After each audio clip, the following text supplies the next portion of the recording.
Hi folks, welcome to RJA Impact. Today I'm going to tell you about a scheme which, had it worked, would almost certainly have changed the course of World War II. The Devil's Workshop, the idea. In 1939, at the start of World War II, the German Reich had an idea to undermine the economies of the British Empire and later the United States. The idea: currency destabilization. Operation Bernhard was launched and led by Major Bernhard Kruger, an SS officer. The principle was simple. They would counterfeit and forge vast amounts of British sterling currency. What would they do with it? Simple again.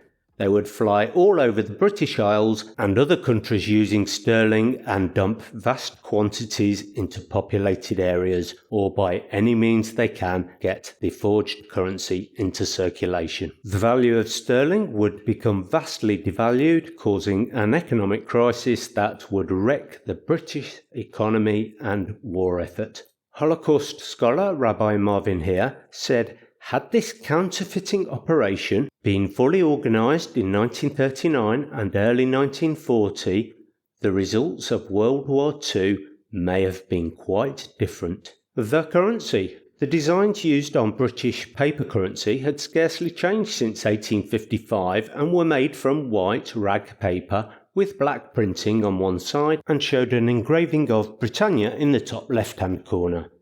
The notes had 150 minor marks that had acted as security measures to identify forgeries. These were often assumed to be printing errors and were changed between series of notes.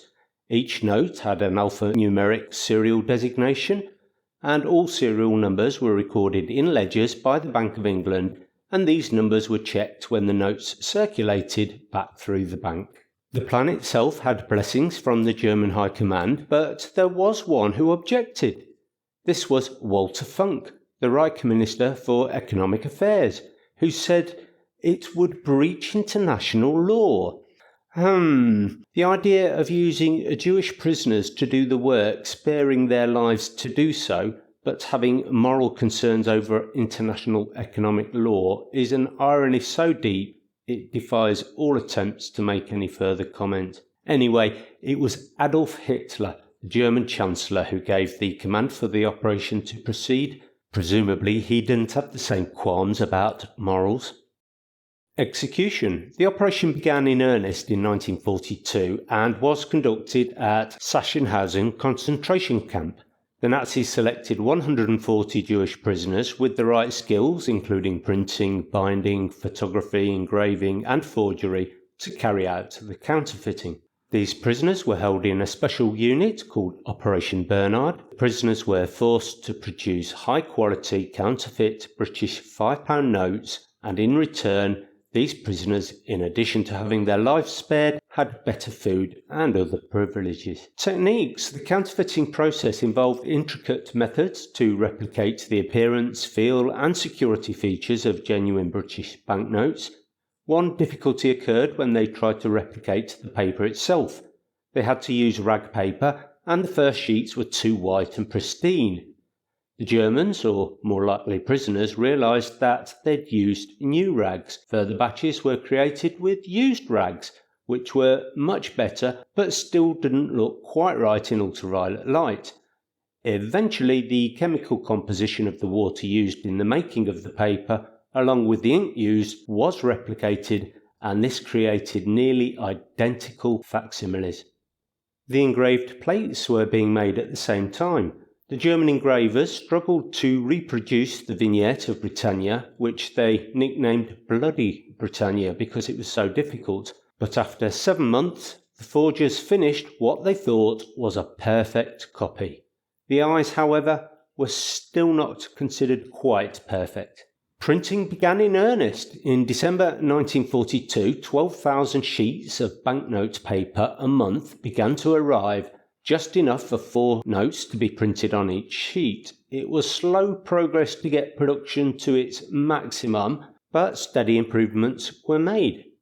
There were several production stages and 2 12-hour shifts were run with around 140 prisoners involved. The sheets were dried and cropped with a steel ruler. The edges were roughened to imitate the decal finish of the British notes. Around 40 to 50 prisoners would just pass the notes around, fold and refold the notes, pin the corners to replicate what bank clerks would do. Some were written on and some had pinholes put in them. All of this was to create the look and feel of a true used note.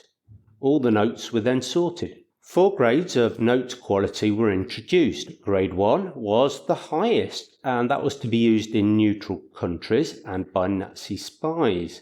Grade 2 was to be used to pay collaborators. Grade 3 was for notes that were possibly to be dropped over Britain, and Grade 4 were the flawed notes which were to be destroyed. The one area that's still a mystery to me, and I haven't been able to find an answer, is how the Germans managed to ensure the serial numbers were valid. It's assumed that techniques of cryptography were used to decipher the code, but I'd love if anyone has any further information on this to let me know. Laundering. The money was then put through a laundering process run by Friedrich Schwend, using salesmen and agents in as many territories as possible. His story was that the money had been seized from the banks of occupied countries, and his objectives were to exchange the money for genuine Swiss francs or US dollars, and he would take a commission on everything that he managed to exchange. One slight aside, counterfeit notes with a face value of $100,000 from Bernhard were used to obtain information that helped to free the Italian leader Benito Mussolini in the Gran Sasso raid in September 1943. The impact of Operation Bernhard on the British economy is debated. It is unclear. The operation did succeed in distributing counterfeit banknotes in various ways, including dropping them over England from aircraft or using agents to pass them in neutral countries, as we've heard. Leading up to the end of the war, the prisoners were put to the task of replicating the US dollar. This was a much harder task due to the complexities of the US paper currency. They, however, realised that if they were successful in this, then their lives would be in peril, as there would be no further use for them.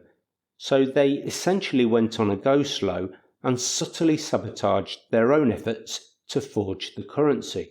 Very close to the end of the war, the prisoners' equipment and money were all packed up onto trucks except for whatever money they could burn, and everything they had was sunk into Lake Toplitz. The prisoners were then split into 3 groups, and orders had been given to kill them, but only when they were all together.